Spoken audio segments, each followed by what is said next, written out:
the weekend just gone, my daughter and her boyfriend moved into their very first home. It was busy, chaos, boxes everywhere.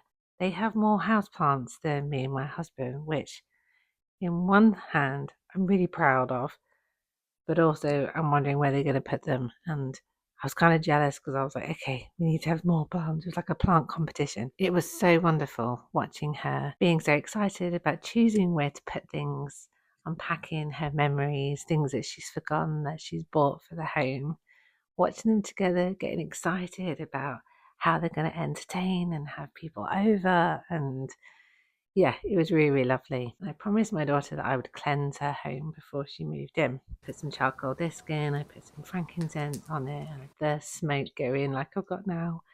And I went round the house and cleansed every room. When I was in the heart of the home, I could sense a presence with me. So I thought, okay, here we go. There's something with me. And then I heard, hello, my name is Victoria. I closed my eyes and I connected to this wonderful spirit. And she was about early 30s, I suppose. I'm not very good with ages. She had brown, natural colour clothing, this dress and an apron. And she had this very strange white little tied, like heavy cotton bonnet on her head.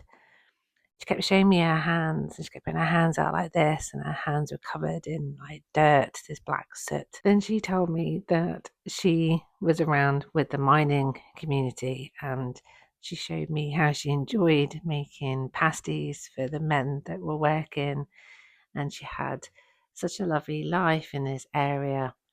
And she showed me that she not necessarily stays within my daughter's property, but she makes like a journey through on a lane line that happens to cut through Holly's house. And the reason she does that is because she said that she loves the memories of her lifetime then and likes to go through that journey to actually get to see other people as well that are in the spirit world. So it was really beautiful.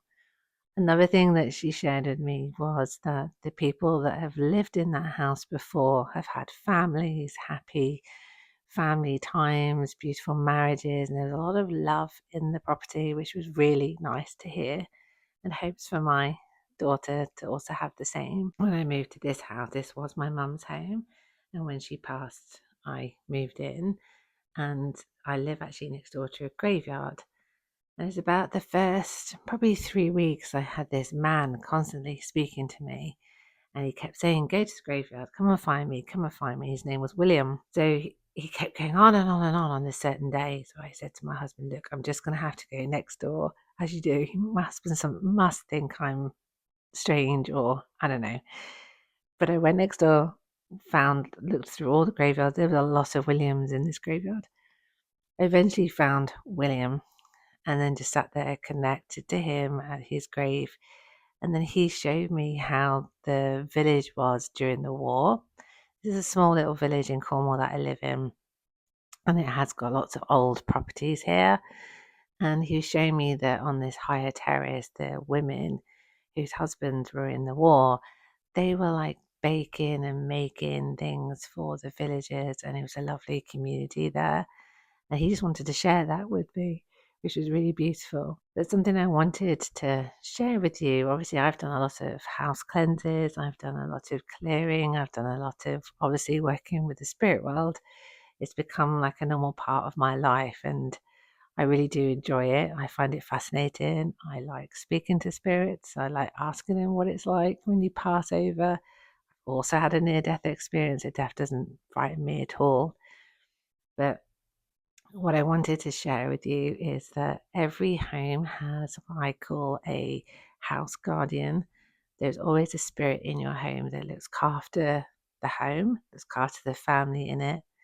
So something that I said to my daughter and her boyfriend was, I told them about Victoria, and I said, she's going to be interested because the house has been empty for quite a while. So it's going to be exciting that there's a new family's moved into the property and will raise the energy. So one of the best things that they could do is that evening that they were unpacking their boxes for the first time, is to light a candle with intention and say out loud, "Hello, Victoria. I really welcome you with the highest good, love and light. And it's really lovely to have you around." So that at least she is acknowledged and is welcome to still pass through when she wants. So after my daughter moved in and obviously Monday comes, we have to get on with our normal things we have to do. This week has felt so overwhelmingly busy. I've had so much admin. I have a lot of clients to do guidance readings for. I've had mentoring sessions for my clients, and it's been a bit full on trying to juggle things, but also do the Christmas shopping, plan things.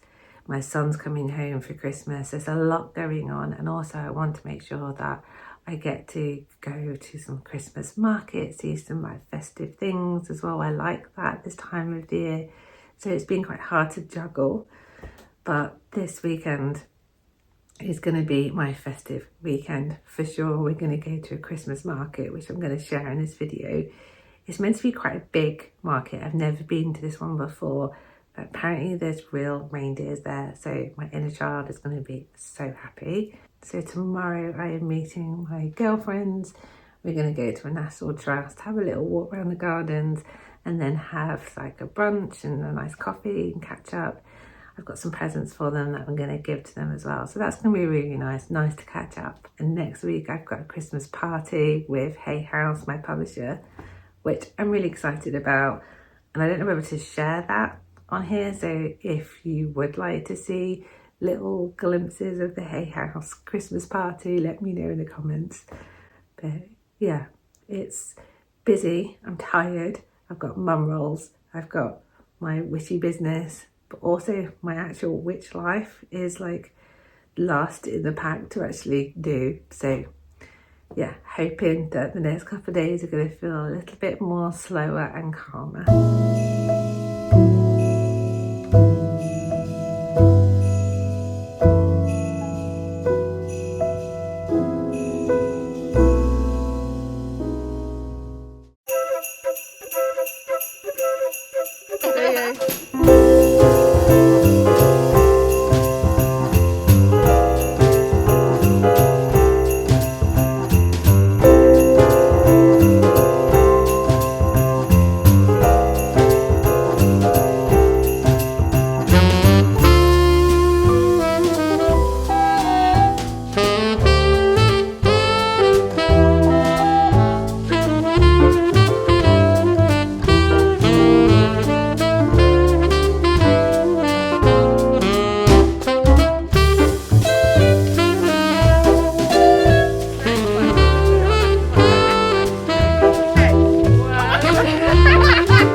I like to change my altar with the seasons. Right now I'm working with winter, so I have elements of what winter means for me. Flower and herb smoke wands to honour the seasons that have passed. Keys are for new doors opening. These represent my ancestors. A bowl of earth, as that's the element that I'm wanting to connect with the most. And then my book of shadows, crystals, and any cleansing items. And at the moment I am burning some incense.